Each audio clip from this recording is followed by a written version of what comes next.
Welcome back to This Was Supposed to Be Easy, your go-to podcast for connection, joy, and a good dose of laughter. Hosted by two friends who've seen enough of life to know that it's never as simple as it sounds or looks. Each conversation celebrates the diverse journeys we travel, the moments of bravery, the strength we didn't know we had, and the joy we find along the way. Because let's be honest, life is full of things that were supposed to be easy, but turned out to be harder. And definitely funnier than we thought. This is Amy. And this is Cheryl. And if it were easy, we wouldn't be here.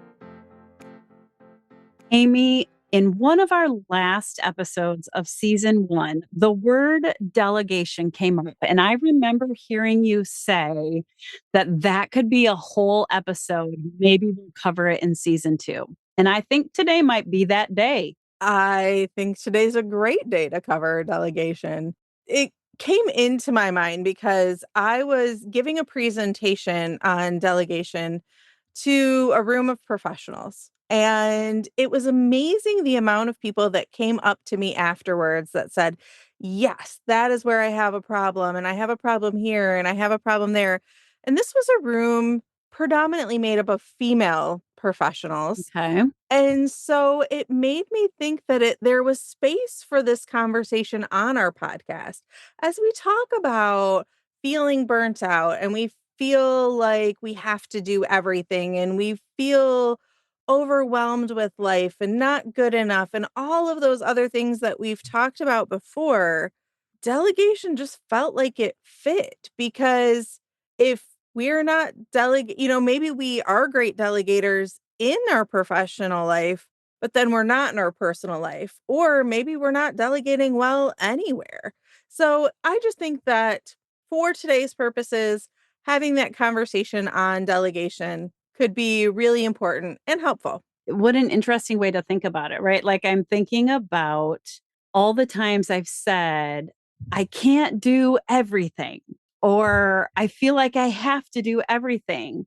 But how much of the responsibility is sitting on me to ask someone else in my household or in my family or at the party, whatever it is, right? To just offer, I'm going to say offer the gift of asking them for a little bit of help. Right. And I think there's a couple of key pieces that we need to think about when it comes to delegation, because delegation can turn real murky real fast. Like when we think of the downside of delegation, it's faster to do it myself, nobody's going to do it as good as me, all of those little kind of murky pieces, there's an ownership that we have to take into account. And I think that through that conversation and maybe some of the hiccups we've had with our own delegation issues that we could bring to the conversation. Yeah. Yeah. The day I step into adulthood is the day I take 100% responsibility for my actions, which could mean my actions in thinking I have to do it all, or it could mean and probably should mean my actions in terms of sharing the love, spreading the love. It's survival, right? I'm sure things we talk about will apply to work, right? But I love that we're going to talk about it more in terms of survival for us and our role in our families, in our friendships, in our relationships. Yeah, survival for us. Yeah.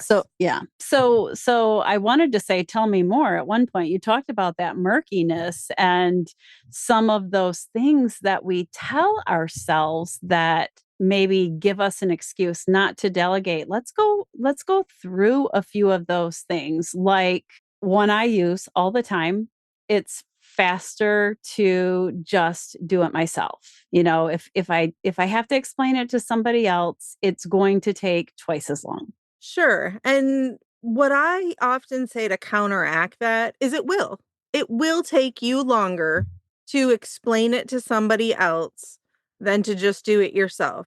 Once, twice, maybe even 3 times. But is it worth it to take the time to teach it to somebody else so then it's not faster to do it yourself because you're not doing it?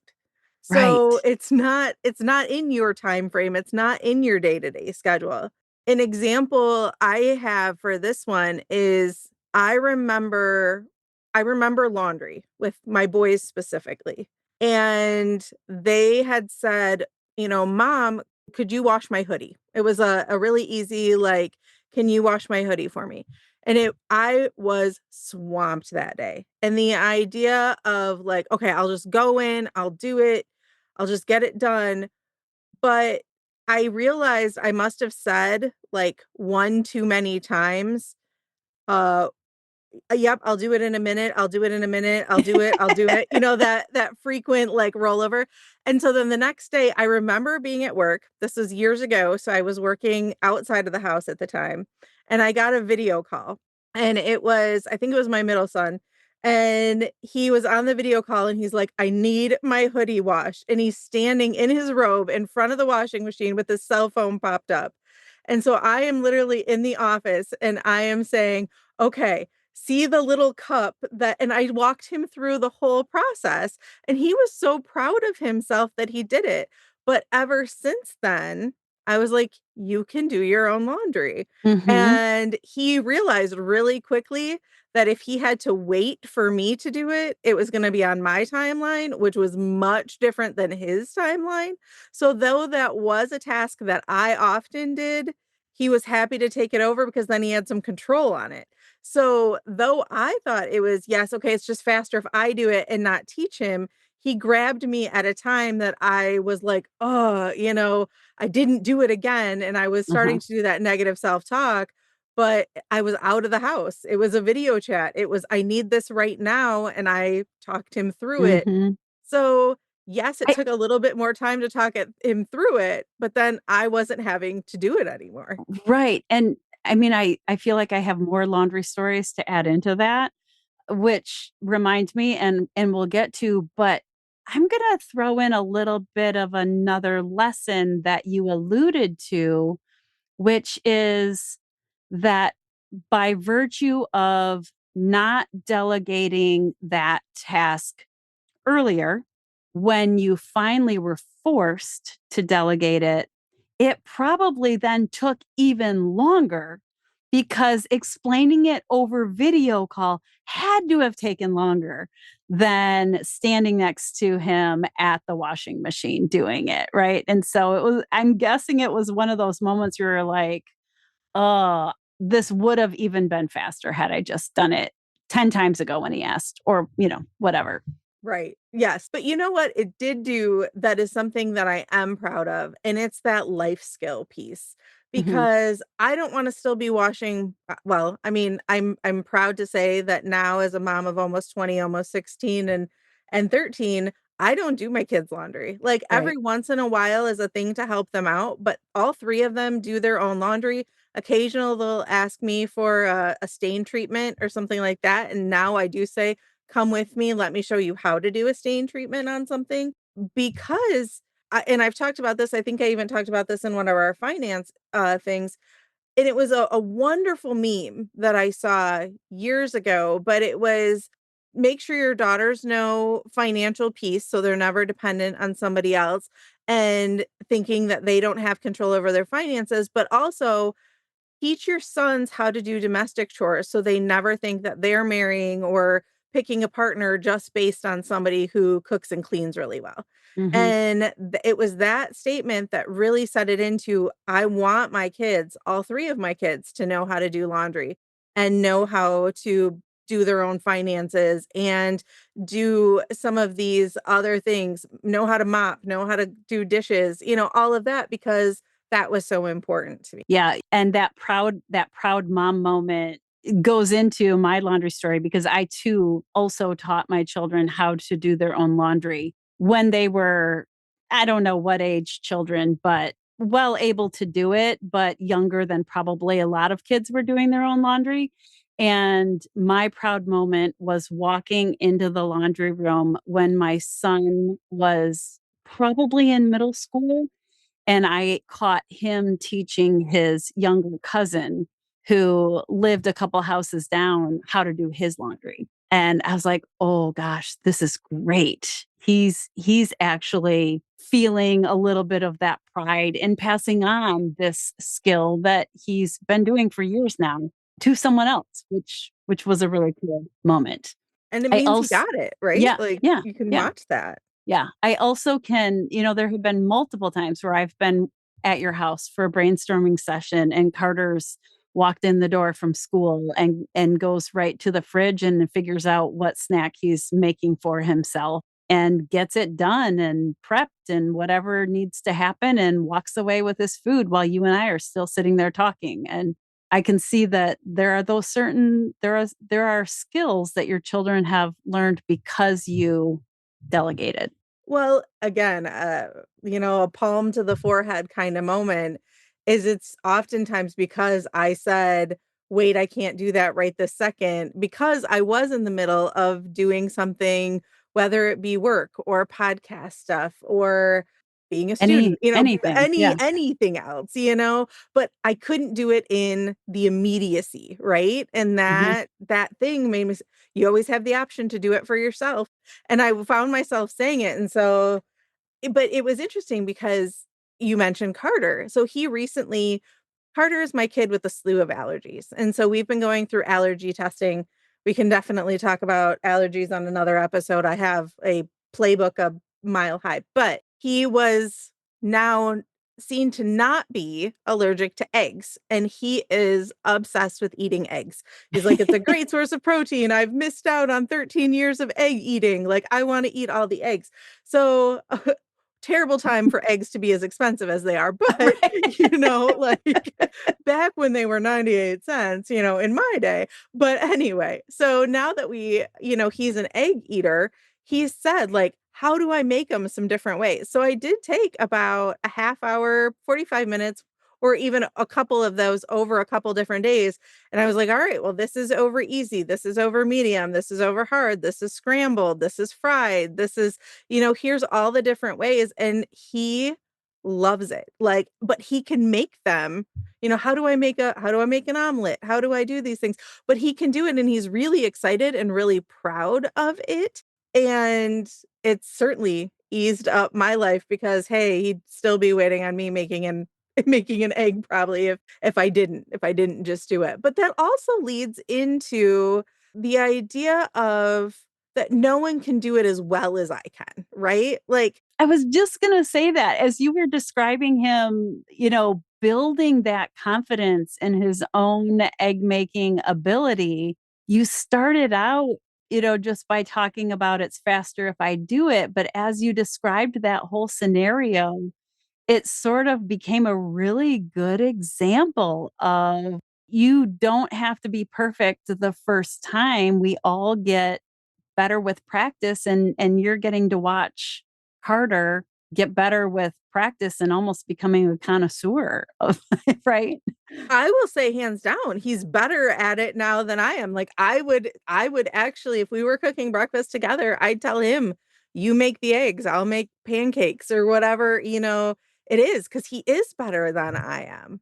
Like, Mhm. because he was so excited to learn and play around with it, where I was like, "Oh, this is another chore." Like, I had lost the newness where he kept the newness and excitement, and he's actually done it and modified it in a couple of different ways to really take it and make it his own that frankly, like, is better. He adds different seasonings, he puts his own Carter twist on it that makes it better in general. Yeah, yeah, and it's just a perfect example of that permission to be new at something and sharing that with others and watching them grow is a very different approach than no one can do it as well as I can, which is a trap we sometimes fall into. Yes, and it's a really easy trap, right? Like, and it's one of those things too that I ask people often, especially when I'm doing coaching with them, do you enjoy the task? Like, I ask people, and I asked when I was giving this presentation to a group of corporate individuals, and I said, what are the tasks that you're doing that you enjoy doing versus the tasks that you think only you can do? And what are the tasks that you're currently doing that you don't enjoy and other people are available to do them. And tell people, like, when you're starting to look, like, delegate the task that other people can do with very little input from you and you don't enjoy doing.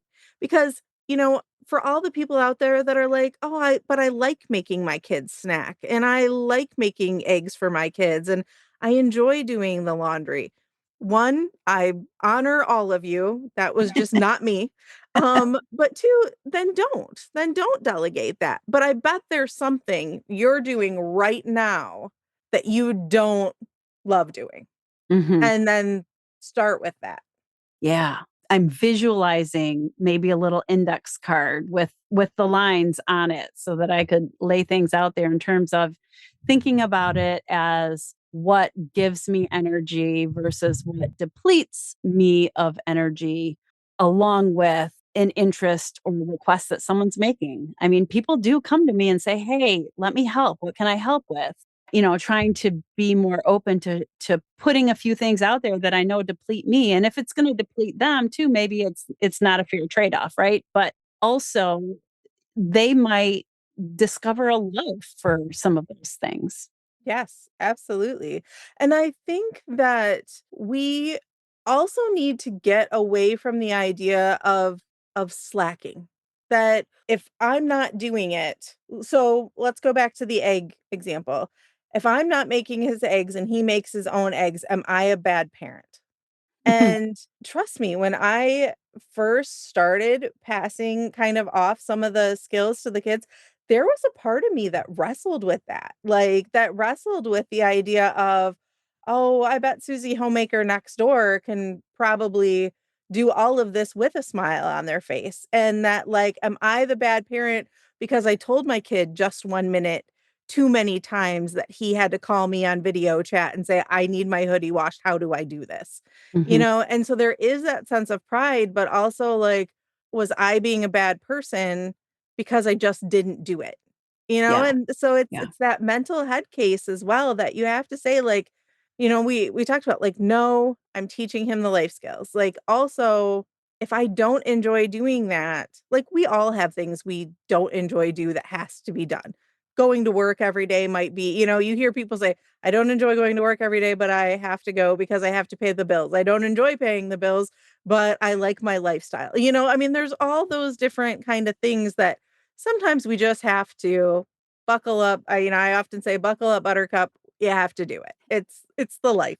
Well, Yeah, and I'm going to bring maybe a little work example into yeah, please this, do. because even as I say it out loud, I still am waiting for the judgment about slacking, right? But in my role as a professor, one of the major things that I have to do is grading. I do not love grading. Do not love grading. And there was a period of time where quite a few university students that I was working closely with who were going to become teachers. And grading is a skill that teachers need. Grading is a part of the job that future teachers need. And so I had these students who worked with me for credit or for whatever reason. And I would hand over different levels of items that needed to be graded. So maybe not say the big final project, but smaller steps or pieces in a course that they could practice grading. It took the task I didn't love away from me. And so I felt like I was successfully delegating a piece of that. And as I think about that, I really it felt like slacking. Sometimes it feels like slacking to say it out loud, but what it did was give me the opportunity to spend my time doing other things. And after some bigger conversations in general about whether undergraduate students should grade other undergraduate students and things like that, we sort of made some group decisions to not mix that in a way that could potentially feel like students were seeing other students work and that kind of thing. And so I stopped that practice. And very recently, when I've said, how do people have time to do this, or how do people have time to do that, or how did I used to be able to do something, I'm reminded, well, there was a point in time where I was able to delegate this other thing that takes so much time. And it allowed me time to move my energy in a different direction. And it just makes me want to look at that whole package of work that I do and think, okay, well, if I can't delegate this particular thing anymore, maybe there's a different thing that could be delegated so that my energy could turn towards some of the things that I feel like I've not been able to give it to lately. That makes sense. It actually makes me think of a future conversation or future presentation that I'm about to give, where I'm going to be talking about AI usage in higher education. And I'm approaching it because I am a doctoral student and I was asked to talk about how I use AI in my everyday life as a student and a professional. But one of the things that it also has me do is many of the individuals, and again, kind of stepping into this conversation, so many of the individuals that I talk to that are my classmates are planning on going into work in a higher ed classroom. They're getting their doctorate to become faculty one day. And I've asked, like, oh, having taught college classes at both the community college and university level, I've said, oh, what is your experience? What's your background? Have you done that before? And they're like, no, I've never done that before. And I'm always like, oh, kind of like, biting my nails for them because no one really teaches you, as you and I have talked about, nobody teaches you how to be college faculty. You usually have an expert set of skills in one core area. But so one of the things that I talked about, or I am talking about for kind of the assignment level, is the idea of using AI. So having two partners generate feedback. So taking the item, let's say that the student creates, and having student A and student B. Student A takes their paper and they go for peer review with student B. Student B, we know, very good chance they're going to run it through AI, right? And they're going to look at it. But the thing is, that's actually a good thing because we know that AI often wants to please us, the person who is the owner of that AI. So, what it's going to be doing is it's going to be looking more critically than student A's AI that they might have already run it through. Now, here, when you take that, then you get the feedback, and the feedback goes to the human student, student B, who has to deliver the feedback to student A. So, and where this is really relevant in a doctoral program is as future faculty, you're going to have to provide feedback. I'm sure you provide feedback all the time to your students. And so it gives them the opportunity to learn how to give that feedback. Now, where Hmm. I could see this really working well for you is if you do a similar assignment, a peer reviewed assignment, and have that student look at that and then create an information set or a data set of why they would grade. So have the rubric, have all of this information and the feedback, and then they give that information to you that you then proof and put in the grade book. What is the grade that the student would give them? What is the feedback that they would give them? And it's already been delivered.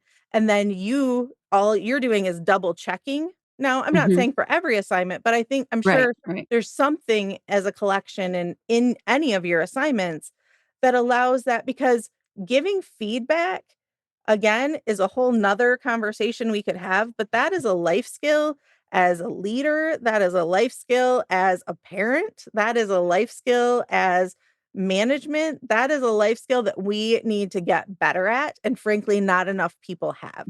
So that's just something that, a little tip as we are talking about delegation, but going Yeah. back No, into it. I love that I sort of, I said, well, I can't delegate that thing anymore. And it sounded like that excuse of, well, I don't have anyone or I can't delegate that anymore. And my reason was because I couldn't let other humans in the same category Right, do protected it. information. And Yeah. you were like, oh, but you can use But AI. but wait, yes, yeah. There are still ways to delegate that, Cheryl, if you think about it. Yeah, yeah, and there might be there is that piece because maybe some of the things that we're doing is delegating to AI. Hmm. One of the things that I mentioned, I know I told you about that I'm always looking for speaking engagements. I enjoy public speaking. You and I both do that. And I was sharing with you that I turned over to AI to do a sweep, and so it goes out and it looks for conferences that need keynote speakers and pulls records. I've kind of given it all the information. I've given it what I speak about. And then it brings me every Monday morning at 9 o'clock an email with open conferences that are seeking and have RFPs out for speaking engagements and keynotes. What a good idea. Yeah, I just don't have the time to, with all of my things, to look every week, for this. And I don't always remember, but it's doing it for me in the background so then that I can read through them and say, yeah, I want to apply to this one. This is the one for me. I love that. I just really love you talking about something it's difficult to consistently do. You have a dream, you have a goal, you want to do this thing, but it's difficult to consistently check and not feel like you're missing something because maybe you went 3 weeks before you checked again, and so you found a way to delegate to AI the task of looking. You're not asking AI to go speak for you, right? No, AI is just doing that task of looking for the opportunities and bringing them to the forefront. And as you talked about speaking in general, I was thinking, gosh, Amy, you and I and our friend Holly, we're speaking together in, I don't know, a month and a half. And probably the three of us will need to spend some time delegating pieces and parts of that presentation and the topics that we're doing, or the different work that has to happen to prepare and deliver a presentation. We can all practice delegating in the moment, can't we? we certainly can. And I think that that's also a time to look at people's strengths. What do you know of the people in your life? Like, we all have strengths. We've talked about them in episodes. We all have activities that we enjoy doing that we're good at.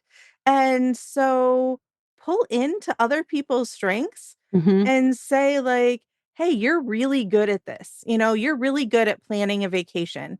Do you think you could plan our next girls trip? You are really good at whatever it is, and do you think you could help me? Or do you think you could do this part of the presentation? I really like the way that you do this." And I mean, the biggest part of that that's so important is the sincerity. I mean, Hmm. don't blow smoke. Like, "Oh, you're so good at planning a vacation and I'm so terrible. Can you do this?" No, like, if somebody's really good at it, takes joy in it, and enjoys it, Hmm. then lean into Right. them doing Right. it. Yeah. You're not only sharing that opportunity and giving someone a chance to contribute using their strengths, when you're doing it genuinely, you're growing trust, you're growing connection while you're also helping yourself not get burnt out. And I think avoiding that burnout because, frankly, we keep ourselves busy in a ridiculous amount. I mean, we all have a million things going on. And I think it's also important to say that just because it didn't work out once, Hmm. that doesn't mean that you should never delegate that task Hmm. again. Yeah. Maybe you were delegating it to the wrong person. Maybe you were not giving them enough skills. One of the things that I talk about when I talk about delegating that's so important is that you don't just hand something off and then say like, "Good luck to you. See you Peace out. later." Right. "Peace out. We're done." But checking in, what do and again, this is kind of me and my coaching lens, but always asking every conversation when I ask somebody to do something, "What do you need from me or how can I help you make that task possible?" Because maybe they don't have the skill yet to do it, so they need me to take them through it one more time. Maybe Hmm. they need me to be very crystal clear in what I need done. Maybe they need me to write it out. Maybe they need me to write it out with pictures. Maybe I need to give them, expectations or anything like that. And then also too, the idea of saying, "Okay, when do you wanna check back in?" If I tell my kids, like, "Hey, I need you to clean your room." Yeah. Do they know, when they were 5, do they know what a clean room looks like? Do they know what my expectation of a clean room looks like? Do they know where everything's supposed to go? Or do I need to say, like, I need every book off the floor and on the shelf, and then I might need to go back in the room in a few minutes and say, like, okay, I saw that you picked up half of them and you got really excited and started reading a book. Like, let's put this one book out. Let's pick up the rest, and then you can go back to reading the rest of your books. I just Yeah, had this great image of Walker and his Bionicles. Oh, he would go into that bedroom to clean all those tiny pieces off the floor. And I check in 30 minutes later, and he was in the middle of a grand Bionicle attack, having a great time playing, but not continuing to clean. but I not love it though, continue. because Yeah, what you just said was really some super simple, practical how to's when it comes to delegate. You talked about sort of the who, what, when, how, right? Like, what can you delegate? Who's the right person? How do I communicate those instructions or expectations? And when do I check in with them? When do I offer encouragement? When do I ask if they need support? When do I celebrate even the success of that? And all of those pieces come together to help us and help people in our lives become successful at delegating and sharing. it does. And there's a couple of little key pieces that I think are really important because, we talked a lot about delegating to our children, but for most people, there's also probably other adults in your life that you can delegate to as well. Yes. Whether, if those are not adult children, you might have a spouse or you might have a significant other, and you might say, like, hey, I need help. I need something. And being crystal clear on what you need and why you need it, Mhm. and I think a lot of that goes to conversation.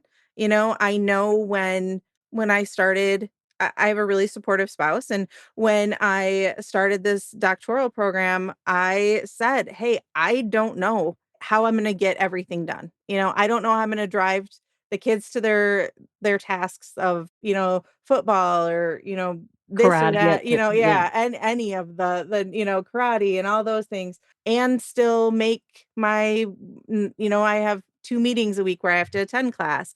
How am I gonna do that? And so I needed somebody else. And in this case, my spouse did gladly and said, "Hey, let me worry about that. I'll make sure that I'm taking, Mitchell to karate this week, or for these next 8 weeks or whatever it is." And that just kind of becomes the task.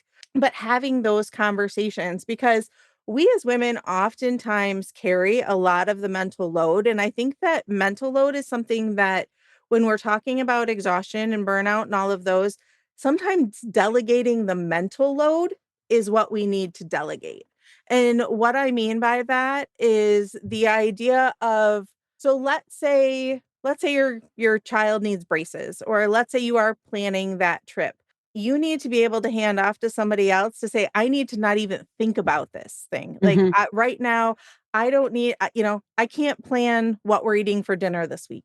I need you to hold the mental load of what we need to do. I'll cook, that's fine. I'll cook. Cooking is something different, but knowing that we need to go out and get food and at what time are we getting the food and all of those types of things is something totally different as well. So making sure that when we're delegating and if we're still feeling exhausted, it's not just that we're delegating the task, but we're delegating the mental load. Now, the other thing though that comes with that mental load that goes back to those ideas of then, is somebody going to do it as well as me? Is somebody going to, what am I doing? Everybody else is busy too. I might as well just keep it, that kind of martyr Mhm. mentality.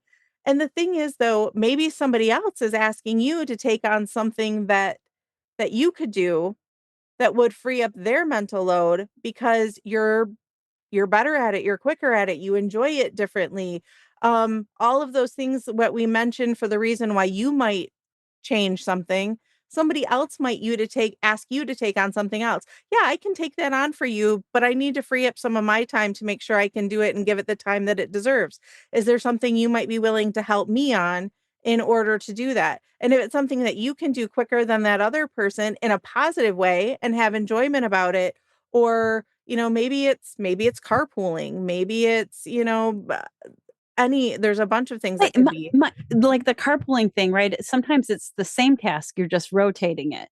Like, Right. you just made me think about my sister when her children were little, they would have play dates, and they would rotate in a certain segment of a friend group, I think, so that it's my turn to have the play date at my house, and there's, four kids at my house for a couple of hours, but that means multiple other people have this chunk of empty time that they can get things done, and I'll get my turn next Mhm. week or whenever it is. And so I like thinking about delegation even in maybe sort of out of the box ways, so that it's not just a whole segment of a task or a household chore that you never do again, but maybe sometimes it's a rotational kind of idea. Yes. And I think it's also important to recognize, is it a two-way street at times? Are Mhm. other people turning to you and asking you to do something, and are you always saying no, but always asking then somebody else? And at what point is it kind of the give and take, making sure that that's the case?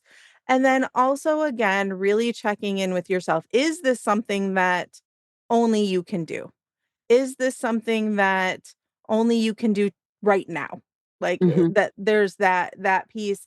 And then I think that to avoid micromanaging, which is what the dirty part of delegation, that I often say, because we hear about micromanaging and then we're like, ugh, is the when we're doing that and we check in and we make sure that the person we have to hold space that they might not do it exactly the way that we want it done. And so then I often tell people to think about it one way or two different ways. Which is the important part? Does the task need to happen exactly the way that you need it to happen? Or can the task happen in any way? And the more important part is that it's done.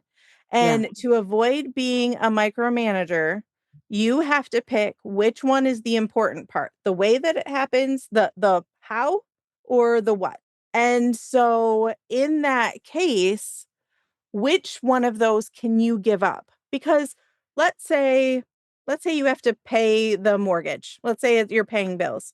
The bills need to be paid in a certain way. It might mean actually logging on to your bank account and pressing the same set of series, and that has to be done that way.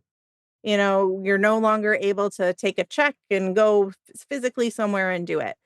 But the alternative then is maybe the part that there is some fluidity is it has to be paid within this range, but that person gets to figure out if they're paying on the 1st or the 15th, if payment can happen anytime between the 1st and the 15th. Mhm. So then you're not micromanaging. Where the micromanaging happens is when you go to the person and you say, I pay on the 8th, therefore you have to pay on Yeah. the 8th. And you have to log on to the bank at 8 a.m. because I log on to the bank at 8 a.m. Is that the important part? And if you can't give some flexibility and praise with it, like it's immediately going to be, well, they didn't do it the way that I want to, then maybe that's not the task to delegate. Yeah, you make me think about some of our ways that we tie up our identity in the tasks that we complete or the roles that we take on. And if it's so wrapped up in our identity that we're trying to control things that can have flexibility, it's it's something to question and something to think about and maybe use to help us step out of that way of identifying ourselves, if it's not that critical to our identity. Yeah. Yeah. So you might really find that it frees you up to take on a new task or learn where you actually find joy in doing something Mhm. again. Mhm. So as we wrap this up, Amy, are you ready to wrap this up? I think we have said our piece, but I know we want to hear from our listeners. So if you want to share that part, I think it's important. Well, I was just thinking about that question in terms of all of you out there listening who have such valuable insights and things that you can share with us. We'd love to hear your ideas. We'd love to know what you have successfully delegated inside of your family, maybe inside of your workspace, maybe inside of your friendship group.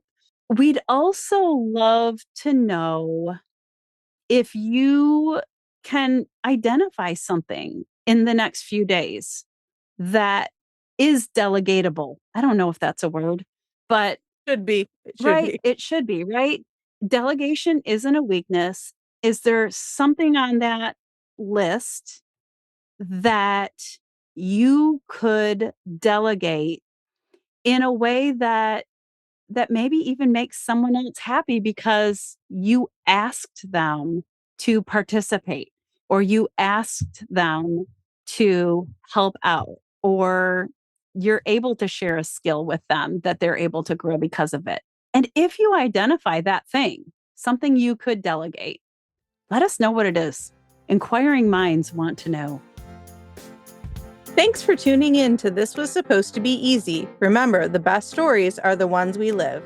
Don't forget to like, subscribe, and keep the conversation going because life may not be easy, but listening in should be. Stay curious, stay connected, and keep wondering.